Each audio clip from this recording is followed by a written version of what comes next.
Ciaran's topic is on women's petitions. Again, it's one of those areas that is so under-researched and probably not known about. So I'm very much looking forward to hearing what he has to say. So welcome, Dr. Ciaran Reilly.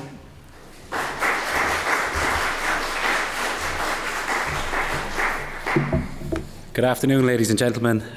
Thank you, Christine, for those kind words and the introduction, and indeed the kind invitation to speak here today. Firstly, apologies about my voice, which appears to be going, and Charity has valiantly tried to save it, so apologies if I'm coughing and spluttering throughout this presentation. It's a great honour to be here and to speak at the conference here this year. And I think the conference has been an incredible success, Christine, and a great credit is owed to you and to Sarah and Charity for everything that you've done. It's also been so nice to meet so many new people, experts in their own right on the famine, and I hope to keep up the acquaintances over the next few months and years ahead.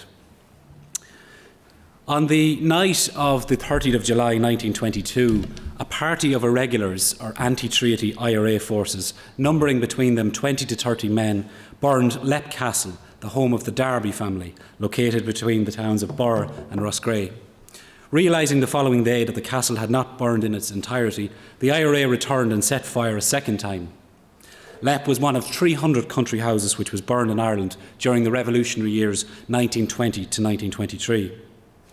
Now, there were a number of reasons why the big house was targeted, but as I have shown for the case of County Offaly, where 18 houses were burned in those 3 years, ancestral grievances, particularly stemming from the Great Famine, played a significant role. Among the items lost when Leap was burned included the writings of Mildred Darby, who wrote under the pseudonym of Andrew Merry. Her books included An April Fool, published in 1898, The Green Country, published in 1902, and Anthropode Apes, published in 1908. However, it was her book, The Hunger, being realities of the Great Famine years in Ireland, which proved most successful and which met with widespread acclaim. The Freeman's Journal noting, for example, it said it was the most impressive work on the subject that we have read to this one, although it is in the form of fiction based on first-hand knowledge gleaned from the survivors of the catastrophe. Many people have written about the terrible Irish famine, but we question if anyone has given such a memorable picture of it. However, despite such glowing tributes, her husband, Jonathan C. Darby, was outraged by the publication and forbade his wife to ever write again. What particularly galled Darby was the fact that the gentry, and his family in particular, had been painted in a bad light, and although the names had been changed, people were easily identifiable.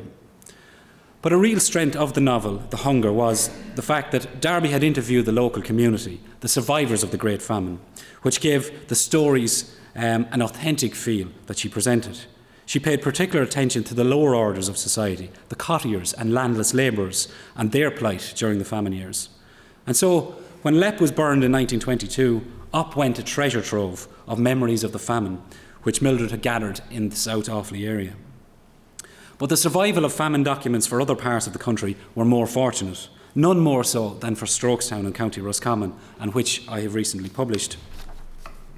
But what I want to do today is to examine what female petitions tell us about famine Ireland. And through these petitions, I will argue that the period of the Great Famine witnessed the empowerment of women, if albeit short-lived, that women were predominantly victims of the catastrophe, that women possess far higher literacy levels than we give credit for, and that hunger had many and varied forms. And over the past few years, I've been very fortunate to examine some of these remarkable primary sources, and it's them that I want to share with you today. But on a recent visit to Cavan County Museum, located in the town of Ballyjamesduff, I was particularly moved by their famine exhibition. At the centre of a small exhibition is the evocative Famine Shoes piece. These shoes are on loan to the museum, and they were found some years ago in a famine graveyard near the Ciaran Hospital in Enniskillen, County Fermanagh, the site of the town's former workhouse. Now, in Ballyjamesduff, they're placed on a bed of stones, and the shoes are presented with little text or any explanation other than their provenance. On closer examination of the shoes, it's evident that the soles of these leather cover shoes were made of cork, while it is also clear that many were more worn than others. Indeed, some were worn to the point of erosion. And examining the display, I was struck by a number of questions. The people that wore these shoes, What were they witness to? How far did they travel in those shoes? Did they know hunger? Perhaps the last question is the only one which we can truly answer, for, as we know, the dreaded workhouse was their final resting place, and as such, it is reasonable to assume that hunger had driven them there in the first place. But in many ways, the shoes are a reminder of how little we know about the fate of those who endured the worst excesses of the Great Famine. For example, how much do we really know about the plight of the cottier or landless labourer class during the famine? It was this section of the population, estimated to be more than 3 million people in 1841, who were entirely dependent on the potato. When the famine commenced in 1845, it was they who were amongst the first to disappear, principally through hunger as opposed to emigration. To date, their voices have remained hidden in the famine narrative, mainly because of the supposed paucity of sources. Indeed, since most were deemed to have been illiterate, it was widely believed that they were unlikely to have left any written record of their lives behind. And so, this cottier class remains the largest body of people about whom we know the least. And because of the landholding system in place in 19th century Ireland, they were not the people whose names appear on estate rentals or later on eviction lists. They were at the bottom of the social and economic pyramid, and these were the people, as I said, who succumbed to famine first. Now, the definition of cottier was at best imprecise and often vague. Moreover, the term landless labourer and cottier were often interchangeable and often used as one and the same. Indeed, even the Poor Law Commissioners of the 1830s had difficulty in ascertaining who exactly cottiers were, noting that it was a term, quote, variously employed and variously understood. The official definition of a cottier was a holder of a quarter acre of land or less, but in Cavan and in other counties, it could include a person holding land up to 5 acres. Cottiers usually rented a small patch of ground from a farmer and in return paid their rent in labour. For many of these cottiers and landless labourers, they had lived in endemic poverty for more than a decade prior to the famine, and in some instances for several generations. When the blight struck in 1845, this was a population already on the brink of collapse. Indeed, as Garreau de Thuy contends, they were the most insecure class. And within this hidden world of the cottier, equally, women remain unknown. And despite a number of significant contributions from Margaret Kelleher, Patricia McLeisett and others, women are largely on the periphery of Irish famine historiography, but maybe not after these 3 days. And this is curious given the fact that they are present elsewhere. In John Mitchell's The Last Conquest of Ireland, published in 1860, we are told that in the worst years of the Great Famine, so desperate were the starving poor that, quote, insane mothers began to eat their children who died of famine before them. Women feature heavily in the imagery and iconography, as they do in the folklore and social memory of the catastrophe. One of the most enduring images of the Great Famine is one we will all recognise, that of Bridget O'Donnell of County Clare and her 2 children, hauntingly captured by the artist James O'Mahony for the Illustrated London Times. Women too, as Patricia McLeisett argues, are represented in the folklore of the famine, frequently cited for their benevolence. In particularly, as McLeisett illustrates, the horror stories of the famine are always counterbalanced with the generosity of women. And women are to be found too in famine literature. In her work, The Feminisation of Famine in 1997, Margaret Kelleher questioned why the female predominates in famine literature. That they do is striking on a number of levels, particularly given the paucity of attention that they get in historiography. Today, by way of comparative study, I want to explore the female voice, or what I call hungry words, gleaned from hundreds of petitions written at the height of the Great Famine. And these petitions offer a unique insight into life in famine Ireland for women. Today I want to focus on those which survived for the Strokestown estate in County Roscommon and the Lucas Clements estate in County Cavan. These 2 towns are located 64 miles apart, but the fortunes of female inhabitants of Strokestown and Cootehill, although differing, provide a remarkable insight into famine Ireland. Located on the edge of Ulster, on the eve of the famine, Cootehill was dominated by the Lucas Clements family, while in Roscommon, on the edge of Connacht, Strokestown was long associated with the Mahon family. And between these 2 archives, I have focused on more than 1,000 petitions which were written by cottiers during the famine years. However, the 2 estates were experiencing changing circumstances on the eve of the famine, changes which would ultimately affect how their tenantry fared. Very much in the ascendancy, the Lucas Clements family had built Rathkenny House, pictured on the top, in 1829, which was described by a contemporary as being, quote, lately erected, a beautiful modern mansion. Theophilus Lucas Clements, the head of the family, was a prominent member of the Orange Order. He was resident on his Cavan estate throughout the 1830s and 40s, and he'd worked closely with the resident gentry, clergy and others. Strokestown, on the other hand, the home of the Mahan family, had been left to drift into chaos, owing to the demise of the third Baron Hartland from 1836 onwards. The Strokestown tenants had largely been abandoned in the past, and when the famine struck in 1845, the memory of disaster brought a sense of foreboding. In 1832, for example, during the cholera epidemic, which claimed the lives of thousands, those of means had fled on the first report of disease in Strokestown, and for several weeks the place was deserted. There were no fairs or markets, and no business transacted. Such apathy apparently stemmed from the fact that the town was owned by a middleman, or by a nobleman, absentee for 10 months of the year, and no information could be gathered from his agent. Although the two estates differed in terms of active management, the twin evils of middlemen and subdivision had left a grossly overpopulated and overcrowded population. In particular, subdivision allowed for a huge population of cottagers to emerge on both estates. And ultimately, this posed considerable problems when the famine struck in the 1840s. For example, during the first year of famine, Major Dennis Mahan oversaw the relief scheme, which catered for 4,000 people on a weekly basis. In Cootehill, it was a similar situation where the clergy of the town and Lucas Clements catered for almost 2,000 cottagers 3 times a week, where they were provided with a good pint of soup. It was amid such trying circumstances that the tenantry in both estates were compelled to petition their landlord for help. These surviving petitions illustrate the many and varied experiences of famine, and as I've said, particularly for women. Here amongst these two communities, women played an important role during the famine years, from provider to aggressor to victim. These petitions provide a rare insight into how women coped with the famine crisis and how they strove to overcome it, showing remarkable restraint in the process.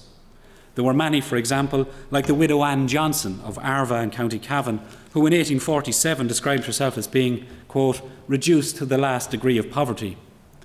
She accepted her fate and concluded that her only consolation was the fact that her distress cannot be of much longer duration, for the fact that she was 86 years of age. And yet, in Strokestown and Cootehill, the role and behaviour of women was sometimes very different. In Cootehill, there was collective action taken to support women, particularly the young and unmarried. In stark contrast, the famine appears to have furthered divisions in Strokestown, which were evident, as I said, in the years preceding the crisis. And this explains the certain sense of hopelessness which predominates in the text of the Strokestown petitions, as I will highlight later.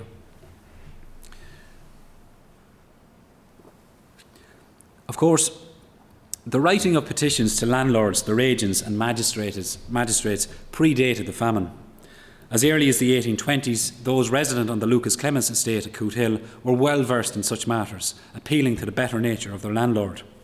However, it's only in the late 1830s that we witness an upsurge in the writing of these petitions, coinciding with the disaster that was the night of the big wind in 1839, which was followed by 3 disastrous wet summers from 1841 to 1842, in which no harvest was saved in the best part of Ireland. These events left a profound effect on the pre-famine cottier population, something which to date has been largely overlooked by historians. But even in times of hardship or distress, it did not compare with the suffering of the 1840s. The 1823 Clements petition, for example, referred to the, quote, sacrifice of necessary comforts that the tenants were making. Using deferential language, the petition was signed by 89 tenants, including a large proportion of women. As Lex Hirma van Vos argues, writing petitions was a very human experience. Petitions in general were demands for a favour or for the redressment of a perceived injustice. To be effective, a petition had to mention the ruler or ruling body it was addressed to, the request perhaps, a motivation, and certainly the name or other qualities of the petitioner. This information, all of this information, of course, makes the petition a powerful historical source for us to use. Indeed, even the mechanics of the petition is interesting. Each petition, as you can see there from the slide, is varied in scope, size and content. Some were written on scraps of papers, others highly illuminated, suggesting that a level of preparation went into writing them. In addition, the language, context and style of the petitions indicate a certain level of literacy amongst the people of Roscommon and Cavan. It would also indicate that the people wrote such petitions on their own, choosing not to consult neighbours or friends, many of whom could not offer any assistance to them anyways. However, occasionally petitions do bear a familiar pattern and were perhaps the work of a local school teacher or perhaps someone well versed in such matters. According to Davis, where the petitioner was illiterate, a specialist writer was required, which in itself means that the petitions lend themselves to linguistic analysis as texts. However, of the hundreds of petitions that I have examined, I can only be sure with absolute certainty as to the origin of one writer, that being a school teacher. Again, the petitions are also revealing, as I said, with regard to literacy, and I've begun over the past few weeks to examine a sample of petitions, and in collaboration with a handwriting expert, it has shed new light on the documents, not just on the content of the letter, but on the petitioner themselves. For example, the petition of the widow Stewart of Strokestown, written in 1849, indicates a certain level of literacy, but I'll speak more about her in a few minutes. While for others, the pen stroke on the actual petitions would indicate that they were less familiar with writing and such matters. And the handwriting expert has suggested that they actually would grip the pen like that and pull the pen across the page. Preliminary findings from this collaborative work also suggest that the petitioners had knowledge of how other petitions and documents were framed. For example, the words used in some of the petitions, such as implore and perfidiousness, suggest a legal or learned knowledge, or maybe a knowledge of words such as this which were used in newspapers. Certainly, the opening lines, which all begin with the phrase, the humble petition of. This was something which was widely used in parliamentary petitions and was mirrored on the ground in Cavan and Roscommon. But why and how did the female poor of Roscommon and Cavan pen these hungry words? The petitions, they believed, gave an air of authenticity to their claim, showing that effort and thought had been put into the actual plea. Occasionally, petitions named a bailiff or clerk to vouch for their character, indicating that they knew or were personally acquainted with such people, and this gave them a certain level of status as opposed to their neighbours. In some instances, petitions were presented in person, and indeed the person may have waited on the answer. And certainly there are several examples of petitions not actually naming the person, and I believe that these were cases where the person waited on an answer, so they turned up in person. For the most part, the petitions came from individual women, quite often those who had been widowed or abandoned. Women occasionally did combine, and even sometimes with men in writing pleas, but probably this was more to give credence to their plea. In a number of instances, the petitions allow us to identify the age, the denomination and the occupation of the cottiers and their families where such existed. And some of these cottiers would have had cottage industries like weaving and linen work, and that allows us a rare insight into their livelihoods. Ascertaining the social and economic position of the signers allows us to interrogate further the true impact of famine on local communities, and so these documents really are a remarkable source for Famine Ireland. Significantly, the petitioners the petitions also highlight the fact that women now during the famine years changed from being in charge of provisions in the house to actually being providers. Indeed, I would argue that the famine period was an era of empowerment for women, where they assumed the public face of the family. They communicated with the landlord and made representations to the local relief committee for inclusion on work schemes and to be given relief. And the main appeal of the petitioners throughout the famine years seems to be food, shelter, clothing, maybe stays of execution on an eviction notice, and to be included on work schemes. Understandably, in the majority of the petitions, there was no long-term goal or aim, just survival and shelter. Providing for the family, it seems, was paramount, although in the case of Strokestown, an unusually high number of people were abandoned, as I will outline later. And it's interesting also that there appears to be a certain level of dependency which developed in Strokestown in the years before the famine, and I'll touch on that in a few minutes. Whereas in Cootehill, the people look to be given work, whereas in Strokestown, they solely look to be given food and shelter and clothing. They don't appear to have been as pressed to work as those in County Cavan. Petitioners knew that they would have to describe why they should be given assistance over the multitude who applied. And for this reason, the petitions appear carefully thought out and carefully written. In the main, the pleas are short but effective. In the case of Theophilus Lucas Clemens, the frequency with which he received petitions meant that the petitioner had to keep the message simple and straight to the point, although some, as we'll see later, were prone to repeating themselves. While we have no way of knowing the authenticity of the claims made in these petitions, they do provide an insight into the various circumstances, and I'll just highlight at the end about how one petition in particular was definitely false. And the case study of Strokestown and Cootehill highlights that there were very different scenarios in which people applied for help.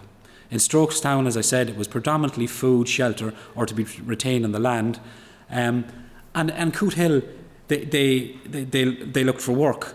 And these road schemes, these public work road schemes, are often maligned in Irish famine history as being roads going nowhere. But the importance of the work to the cottiers of Cootehill cannot be underestimated. And surely thousands more would have perished had they not been supplied with work. And preliminary findings from Cootehill would support this. But yet, the petitions highlight that there were serious flaws and abuses within the work schemes, and many of the petitions seek to rectify the injustices or perceived injustices of the petitioners. Regionally, there were also variations with regard to the petitioning for help. Whereas in Cavan, predominantly the role fell to men, there appears to have been a determined effort to provide for women, although many of the petitioners highlight that their circumstances were exacerbated by the fact that they had a number of daughters, and they comment that their daughters really are of no use to them in terms of getting labour. For example, this problem of having too many girls in the family was exactly what perturbed the widow Reilly, no relation, and the widow Shalvey near Cootehill in 1847.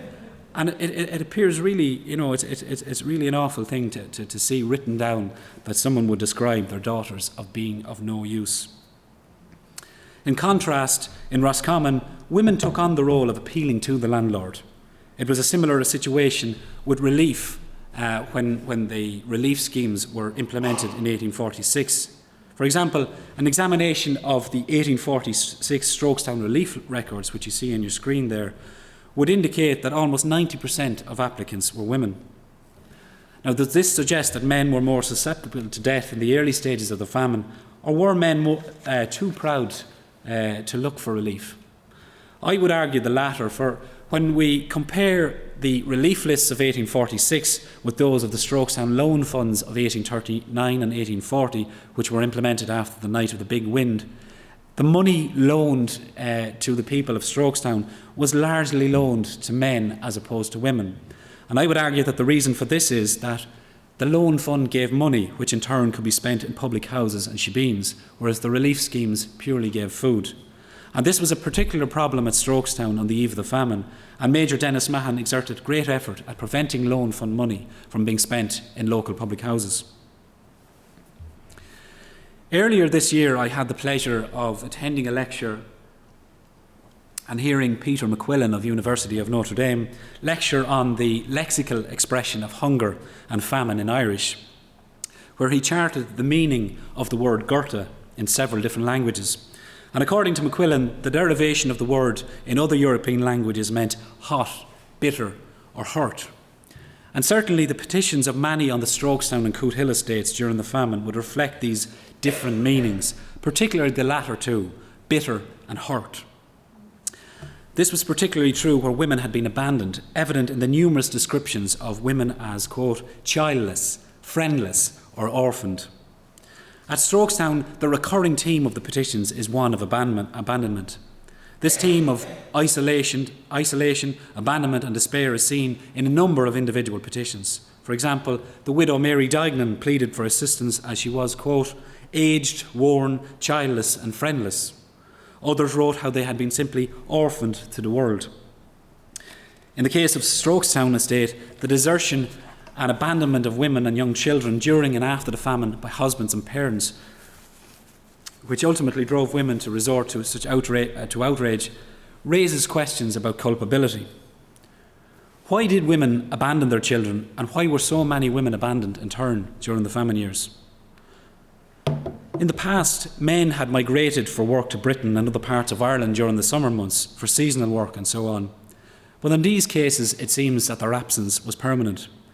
And if we take a look, for example, at the inmates in Roscommon Workhouse in 1851, which is pictured here, former tenants on the Mahon estate at Strokestown, we get a revealing insight into the fate of women and children during the famine. Of 226 people from the Mahon estate resident in Roscommon Workhouse throughout 1851, some 66% were female, and over 40% are listed as being abandoned or deserted. Amongst those resident in the house were Mary Farrell, aged 27, her son James, aged 4, and her daughter Betty, aged just 1.5. According to the register, her husband Pat had gone to America and was unlikely to return. Likewise, Winifred Hannelly, with 4 young children, was also abandoned by her husband. While it is possible that many of these women sought refuge in the workhouse until money or a passage could come from America, as the case of the Goggins family suggests, for the vast majority of these women, they would never be reconciled with their husbands and or parents. For more still, their petitions highlight the fact that they had been left in the care of the elderly. And this is particularly problematic at Coot Hill. For example, Catherine Shevlin bemoaned the fact that she was left with her aged grandmother and that they were both nearly starved to death. Interestingly, the correspondence also indicates that the caution should be used where the word orphan and orphan is used, as not all were left bereaved of a parent or both parents. In Cavan, for example, Mary Brady of Tullyvin described herself as both a widowed mother and a poor orphan following the death of her husband. The petitions also highlight that the death of a husband was a particularly cruel blow, reflected in the sentiments of one Strokestown native who lamented that, quote, her mind has been impaired with grief after the death of her husband. Of course, the demise of the head of the household also created a scenario which many women were not used to. They were now forced to initiate contact, as I said, with the landlord and his agent, seeking compassion and or assistance, and in effect take on the public face of the family for the very first time. But remarkably, as I said already, despite these challenging times, many of the petitions continue to carry an air of restraint. Take, for example, the case of the widow Burke of Strokestown, who again laments the fact that her mind is afflicted with many vicissitudes since the loss of potatoes. But she ends the petition thanking the landlord for his continued benevolence to her and her family, which, is a contradiction in itself. The petitions tell us much about the mindset of individuals and how people saw themselves. Those like Catherine Brady and Coot Hill were rather forthright in their assessment of their chances of surviving another winter, claiming that her and her family would inevitably starve. The petitions also reveal attitudes towards the poor and the descriptions used to categorise poverty in both towns. One overseer of relief work in Coot Hill casually described people as either destitute or quite destitute, apparently there being a difference in these people's circumstances. While some petitions might appear petty in nature, it was obvious that women saw themselves as unjustly treated in the crisis. And this was certainly true of Bridget McGee, who, like many others, suggested that her neighbours were getting preferential treatment. And these type of petitions, survive in great number in both archives. Bridget McGee wrote a lengthy petition in which she said that Mick Reilly had 2 in work, has 7 in family, has 7 acres, but I have only 9 acres, 5 in family, they're orphans, and only 1 in work. Others may have been guilty of what could be best described as character assassination. And the petitions tended to charge neighbours, family and friends as being deserted people or illegitimate children. And this, of course, carried a particular stigma for the attached person. This tells us a little bit more about individual circumstances. It tells us about what people were actually willing to do to get ahead and to actually survive the famine crisis. Crucially, the petitions highlight the fact that hunger as I've outlined, came in many forms. Abandoned and destitute women were aware that a great change was occurring in their midst and that the opportunity had arose to lay claim to land or lands lying around them. Many watched simply as their neighbours fled and starved. And in the past, historians of the famine have surmised that many women simply looked to emigration as the means of solution to the problem because they had no real attachment to the land. But this was not true of the women of County Roscommon and County Cavan. In many cases, women actively strove to keep a firm grip on the land and were willing to do anything to stake a claim on the land. And you find through the archive, both archives, women are implicated in a host of criminal activities, from burning houses to intimidation to the mutilation of cattle to writing threatening letters to prostitution and so on. Again, in some cases, laying claim to land involved intimidation, trespassing and committing crime. And in the case of Strokestown, petitions also afford an insight into the division of land during and after the famine. Petitions also took the form of advising of the good character of an individual and indicated that newcomers who were taking up land from evicted tenants should be shunned and so forth. The taking up of land was something which preoccupied many petitioners, anxious that outsiders would not be given their land. And this worry was particularly acute after a decision in 1849 in Strokestown to encourage English and Scottish farmers to take up residence in County Roscommon. It was probably as a result of this that the widow Holmes of Gortoo's petitioned to be given 12 acres of land. And this is a particularly interesting case because the widow Holmes of Gortoo's belonged to a townland which, on the eve of the famine, 60 acres was divided amongst 44 families. Most of them had actually taken part in the assisted immigration scheme of 1847. But the widow's petition highlights the fact that there's still a great clamour for land amongst the survivors at the townland of Gortoo's, even though half the population has been removed. Of course, women also suffered in the intense drive to gain access to land, and the case of the aforementioned widow Stewart is a case in point. In 1849, she claimed that her neighbours threatened to burn her house if she paid her rent, something she had done on an annual basis throughout her long life on the estate. But this mistreatment by neighbours was a familiar theme. The petition showed the duress that many were placed under, which necessitated putting the grievances to paper. For agrarian conspirators and land-hungry neighbours alike, women were often seen as a soft touch. But mistreatment of women also came at the hands of family and friends, which further underline the breakdown of family and community bonds which existed during the famine years in Ireland. And this is best illustrated in the petition of the widow Kilmartin in Strokestown, who wrote in July 1848, and you can see it on your screens there.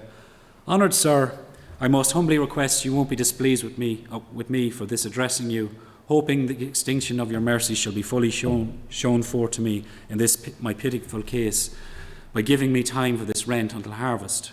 I have buried my husband and 2 children this month past, and lost your rent by burying them. I beg liberty to state that my father-in-law wants to put me out of my place, and also damages what was committed by means of public works. The morning after my husband was buried, his father and sister came and should force the only beast I had, and 1 goat for a long charge he said I paid for burying charges. So much, and did not I beg liberty to state that my husband paid him a fine of 50 shillings for it." These voluminous female petitions we are introduced to give us a real insight to the hitherto nameless of the famine period, the world of the cottier, those who endured the worst excesses of the famine. People like the widow Kilmartin, who suffered at the hands of family members.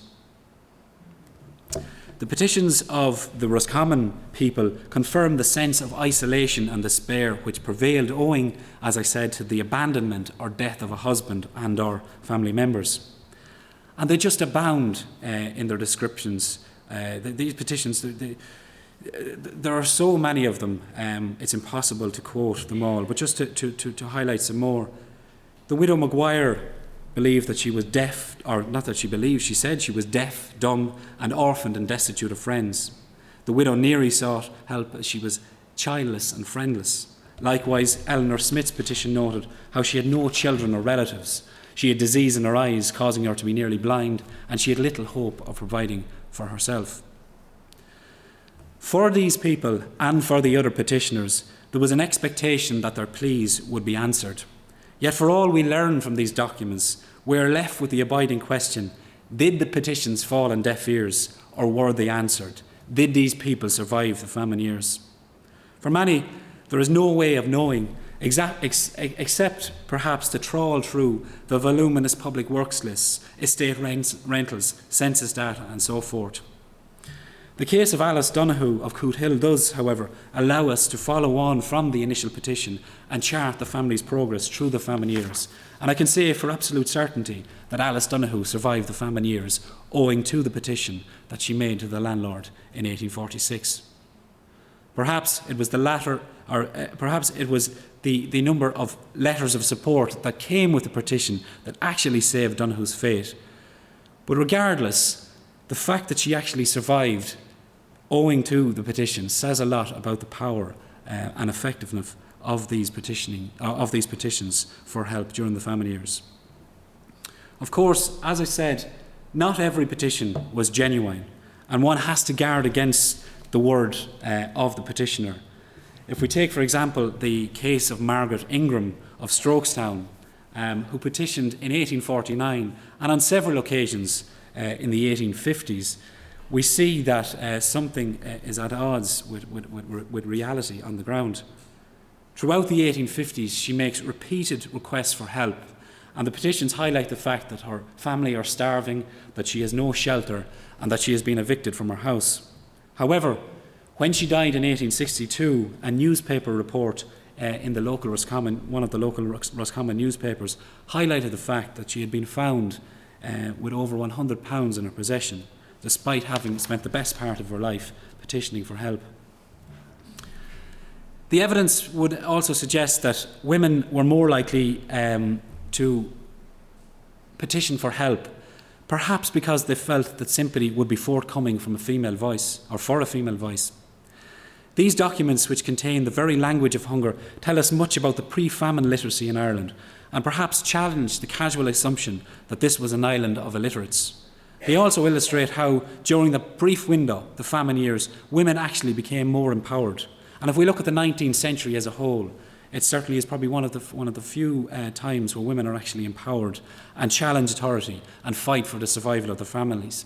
Certainly in the post-famine period, when the Catholic Church takes hold, women and their role goes to the background. Naturally, the silence which pervaded in the aftermath of the Great Famine at local and community level had much to do with the lived experiences of those who survived the famine. For many, including women, their memories were often too painful to recount, and while for more, guilt and shame were attached to their actions, albeit in many cases as a means of survival. And particularly linked to this, again, as I reiterate, is the fact that many had been abandoned. And so it is not unusual, or it's not unbelievable to think that people wouldn't talk about their famine experiences owing to the fact that they had been abandoned. Although, as a historian, I would cast a cold eye on some of these documents, and although 170 years separate us from the time that they were written, it is hard not to be moved at times by the content. And two more petitions in particular are worth sharing with you before I conclude. In July 1850, Catherine Larkin was brought before the Strokestown Petty Sessions, her crime being that she had walked on the grass of Strokestown Domain and was duly summoned before the court. Petitioning that she would not be imprisoned, what made Larkin's case all the more poignant was the fact that her petition outlines that she has an infant child, quote, still on the breast. Whether the request was granted or not remains unclear. Equally distressing was the petition of Mary Lattimore of Cootehill. On this occasion, Lattimore applied for a small complement of flesh meat to feed her starving children. It's a short, sincere plea for help, made all the more poignant for the fact that when you scroll to the bottom of the petition, it's dated Christmas Eve, 1846. But again, like Larkin, we have no way of knowing the outcome of Lattimore. Hopefully, by the foregoing examples I have shown about the petitions, that you will understand a little bit more about the individual circumstances of women during the famine years in Ireland. The petitions reveal an authentic voice of how women chose to represent their plight through their hungry words. They are unique documents that don't survive in many other parts of the country, and they reveal the steely determination of women in Roscommon and Cavan to overcome the calamity that was the Great Famine. Thank you.